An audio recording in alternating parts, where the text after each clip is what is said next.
नमस्कार, मी कुमुदिनीज रेसिपीमध्ये मी आपल्या सर्वांचं मनापासून स्वागत करते। त्याच पनीरच्या रेसिपी जर खाऊन आणि पाहून कंटाळला असाल तर ही रेसिपी नक्की ट्राय करा। अगदीच हटके आहे, बनवण्याची पद्धत ही वेगळी आहे। चला तर मग पटकन पाहूया रेस्टॉरंट स्टाईल पनीर चंगेजीची रेसिपी। इथे मी 500 ग्राम पनीर घेतलेले आहे आणि मोठे मोठे क्यूब करून घेतलेले आहेत। या पनीरला आपण मॅरिनेट करतोय। इथे मी अर्धा टीस्पून हळद टाकलेली आहे आणि 3 मोठे चमचे घट्ट दही टाकलेले आहे। सोबत 1 चमचा चाट मसाला टाकलेला आहे आणि 3 चमचे बेसन आपण कोटिंगसाठी वापरणार आहोत। 3 चमचे बेसन माझं टाकून झालेलं आहे। सोबतच 2 चमचे मी टाकणार आहे आलं लसूण पेस्ट, अर्धा चमचा मीठ टाकणार आहे आणि 1 चमचा ताजी फ्रेश भरड केलेली काळी मिरी टाकणार आहे। 1 चमचा भरड आहे। काळी मिरीची ही भरड मी जराशी जाडसर ठेवलेली आहे। आपल्याला हवी तर आपण अजून बारीक करू शकता, पण ही अशी जाडसर भरड खाताना दाताखाली आले तर मस्तच लागते। पनीर मॅरिनेट करून झालेला आहे 10 मिनिटांसाठी, हे आपण बाजूला ठेवून देणार आहोत। 10 मिनिटांनंतर एका नॉनस्टिक फ्राईंग पॅनवर मी थोडंसं तेल टाकून हे पनीरचे क्यूब्स व्यवस्थित दोन्ही साइडनी फ्राय करून घेणार आहे। पनीरचे हे क्यूब्स परतत असताना थोडी खबरदारी घ्यायची, कारण बेसनचं कोटिंग आहे त्यामुळे ते लगेच जळू शकतात। एका साइडने आपण 5 मिनिटं साधारण फ्राय करून घेणार आहोत मीडियम आचवर, आणि दुसऱ्या साइडनेही आपण 5 मिनिटं हे पनीर व्यवस्थित क्रिस्पी ब्राऊन होईपर्यंत परतून घेणार आहोत। थोडक्यात हा आहे आपला पनीर पकोडा। हा असाचही खायला खूप सुंदर लागतो।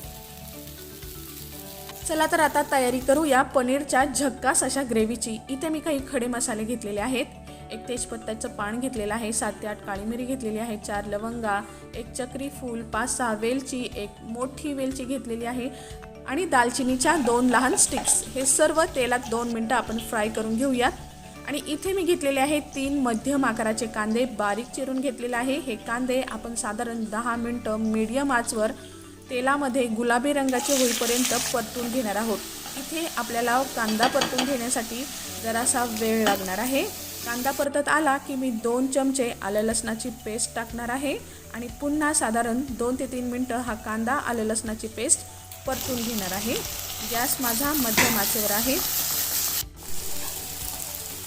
कांदा आलं लसणाची पेस्ट व्यवस्थित परतून झाली की 3 चमचे भरून मी इथं घट्ट दही घेतलेला आहे। हे दही आपण सतत आपला जो स्पॅच्युला आहे, जो चमचा आहे ज्याने कशाने आपण हलवतोय ते सारखं हलवत आपण दही व्यवस्थित परतून घ्यायचं आहे।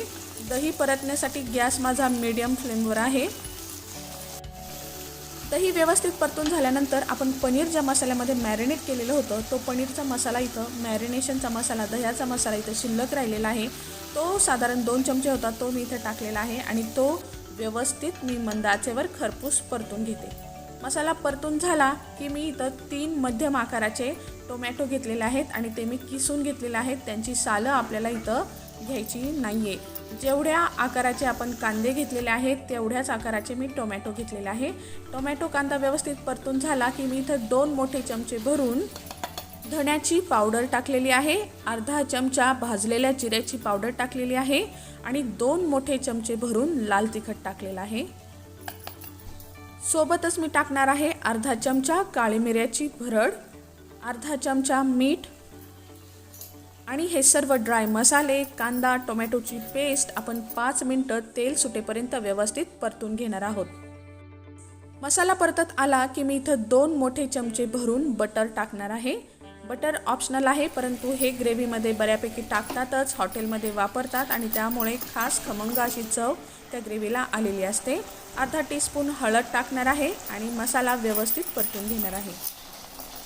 मस्तच लाल भडक कलर आलेला आहे पनीर चंगेजीच्या ग्रेव्हीला आणि असाच कलर हवाय तिला। पनीर चंगेजीची ही ग्रेव्ही आपल्याला हवी तशी सैलसर करण्यासाठी मी इथे 1 कप गरम पाणी इथं टाकलेलं आहे। पाणी टाकून आपण साधारण 5 मिनिटं ही ग्रेव्ही व्यवस्थित मसाल्यांमध्ये शिजवून घेणार आहोत आणि शेवटी आपण टाकणार आहोत काही सिक्रेट मसाले, ज्याने आपलं हे पनीर चंगेजी अगदी रेस्टॉरंटसारखं किंबहुना रेस्टॉरंटपेक्षाही बढिया होणार आहे। ग्रेव्हीला मस्तपैकी दमदमीत उकळी आल्यानंतर मी इथं 1 चमचा गरम मसाला टाकणार आहे। हा गरम मसाला मी घरी तयार केलेला आहे। आपण कुठल्याही कंपनीचा मार्केटमधला गरम मसाला इथे वापरू शकता। आणि आता तयारी करूया सिक्रेट मसाला। इथे खलबत्त्यामध्ये मी एक तुकडा जायफळाचा घेतलेला आहे, एक जावित्रीचं फूल घेतलेलं आहे, जावित्री घेतलेली आहे ती थोडीशी क्रश करून टाकते आणि 1 चमचा भरून मी घेतलेली आहे कसुरी मेथी। ही कसुरी मेथी मी तव्यामध्ये गरम करून घेतलेली आहे आणि हा आहे फ्लेवरफुल सिक्रेट असा आपला गरम मसाला। हा मसाला मी खलबत्त्यामध्ये कुटून घेणार आहे। अशा पद्धतीने आपला फ्लेवरफुल मसाला तयार आहे। रेस्टॉरंटमध्ये शेवटी टेस्ट एनहान्स करण्यासाठी अशाच प्रकारचे फ्लेवरफुल मसाले वापरले जातात। चिमूटभर हा मसाला मी फक्त इथे वापरणार आहे। मसाला व्यवस्थित एकत्रित करून झाल्यानंतर आपण जे पनीर कुरकुरीत करून ठेवलेले होते ते पनीर मी इथं ग्रेव्हीमध्ये टाकणार आहे आणि साधारण 5 मिनिटं ही ग्रेव्ही मी शिजवून घेणार आहे।